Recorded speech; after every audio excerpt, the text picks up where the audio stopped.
This question asks, what is the threshold viral load in the CDC guidelines for the continuation of healthcare workers with chronic HBV in providing exposure-prone procedures? HBV, also known as hepatitis B, can either be chronic or acute. And if acute, the infection generally lasts for only 6 months and the body can most likely clear the infection. However, if the infection is chronic, it has persisted for over 6 months, and this does pose an issue to the liver. So healthcare workers are prone to needle stick injury and percutaneous injuries as well, and this makes them high risk to bloodborne diseases, especially Hep B. Following a needle stick injury, unvaccinated healthcare workers have a 30% chance risk of being infected, which is why vaccination is recommended by the OSHA in order to bring that risk down significantly. Generally, if infected, viral loads can be greatly reduced within a few weeks of taking antiviral therapy, so we want to figure out what loads they need to be reduced to in order to continue performing exposure-prone procedures. If a healthcare worker is infected, they are still able to practice in some cases, that being if the viral load is under a certain threshold, and this threshold that we're looking for is 1,000 international units per milliliter, making the correct answer. So if the viral load is found to be under 1,000 units, then the healthcare worker is able to participate in exposure-prone procedures, and this includes those in which access is difficult, so like in the oral cavity, those in which needle stick injuries are likely to occur, and in closed and unvisualized operating spaces. In addition, there would be no need for the infected healthcare worker to disclose their status to the patient, as there's low risk of transmission if the viral load is low, if the provider has no injury, or if the patient has no injury or wound.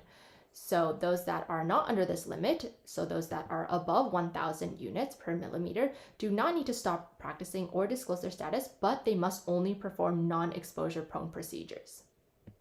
So what this means is that answers A, B, and C are incorrect, as the levels only have to be less than 1,000 international units per millimeter for exposure-prone procedures to be allowed. They do not have to fall to levels as low as 5, 250, or 500.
So question 86 asks, which is the most appropriate next step in management? Here we have a 28-year-old female patient. Her chief complaint is, I'm here for a recall examination. Her background and patient history includes the patient attends regular dental visits, history of good oral hygiene routine, and overall oral health. Her current findings are an upper first premolar has non-cavitated, white, rough, incipient lesion on the facial surface, similar to this image. So option A reads no treatment.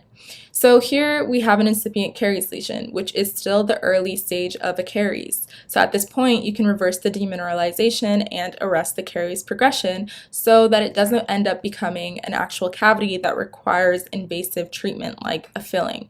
But you do want to do some sort of treatment, making this incorrect. Option B reads filling placement. So like we said, the cavity is still an incipient lesion and it hasn't cavitated yet. We want to reverse the demineralization or arrest the caries progression, and doing an invasive procedure like a filling would be unnecessary. So this is incorrect.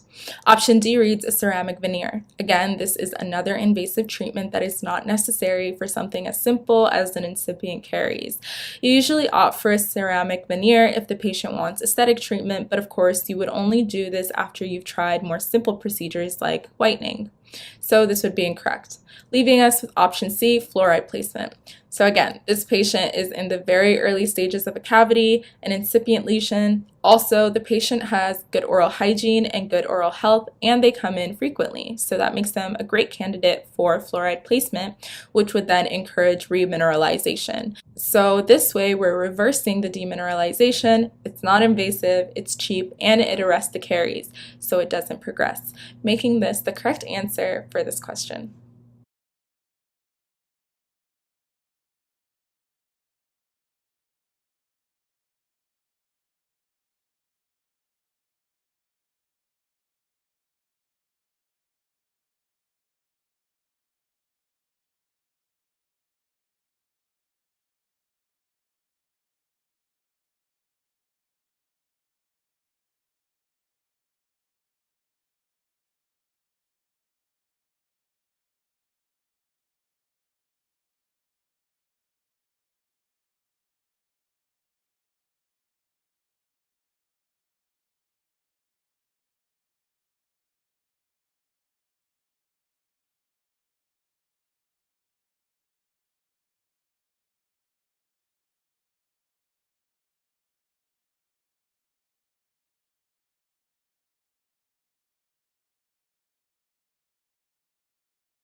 Question 13 asks, what microorganism is most likely the causative agent of the patient's diarrhea?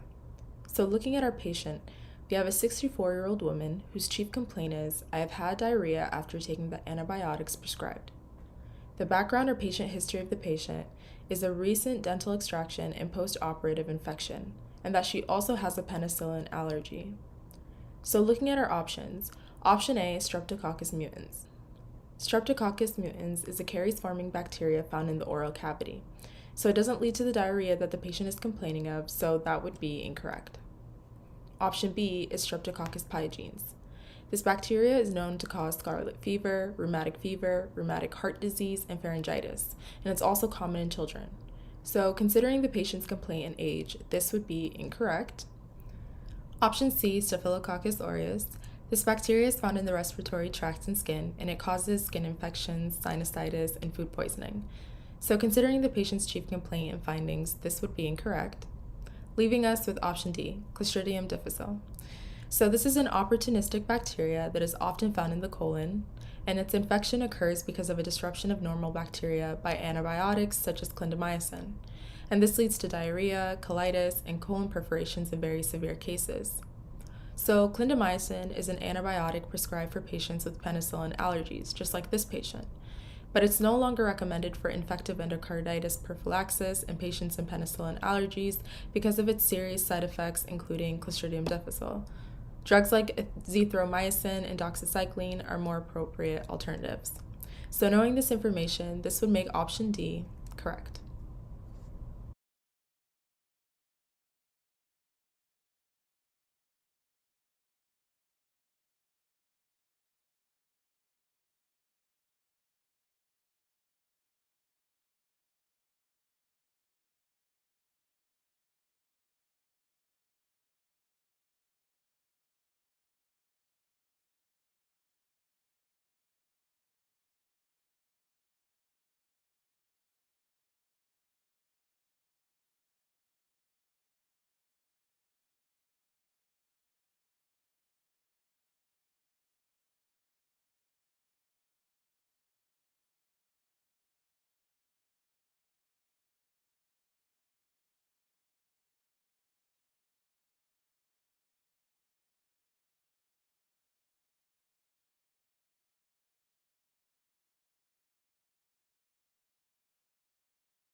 So question 24 reads, the patient's blood report shows the presence of hepatitis B surface antibody and total hepatitis B core antibody, but no hepatitis B surface antigen.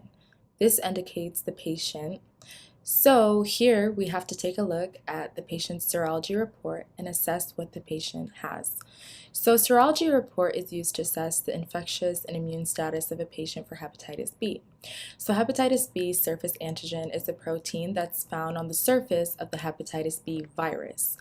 When it's found in high levels in a patient's blood, it means that the patient is suffering from acute or chronic hepatitis B, and it means that they're infectious. If a patient has hepatitis B surface antibody, it means that the patient is recovering or is immune from hepatitis B. If a patient has total hepatitis B core antibody, it means that the patient previously had the infection or has ongoing hepatitis B virus. So option A reads, is susceptible to hepatitis B. This is incorrect because that would mean the patient hasn't been infected yet, and their serology report would actually show negative hepatitis B surface antigen, hepatitis B surface antibody, and hepatitis B core antibody. So this is incorrect. Option B reads, is acutely infected. This is incorrect because the serology report would have shown no hepatitis B surface antibodies in the serum. So this is incorrect. Option C reads, is chronically infected. Because the serology report would have needed to show positive for hepatitis B surface antigen and hepatitis B core antibody, but no IgM and hepatitis B surface antibody, this is incorrect. Leaving us with option D, is immune due to natural infection. The patient has negative hepatitis B surface antigen, but positive hepatitis B surface antibody and hepatitis B core antibody. So that means they are not currently infectious, but immune due to previous natural infection. So this would be correct.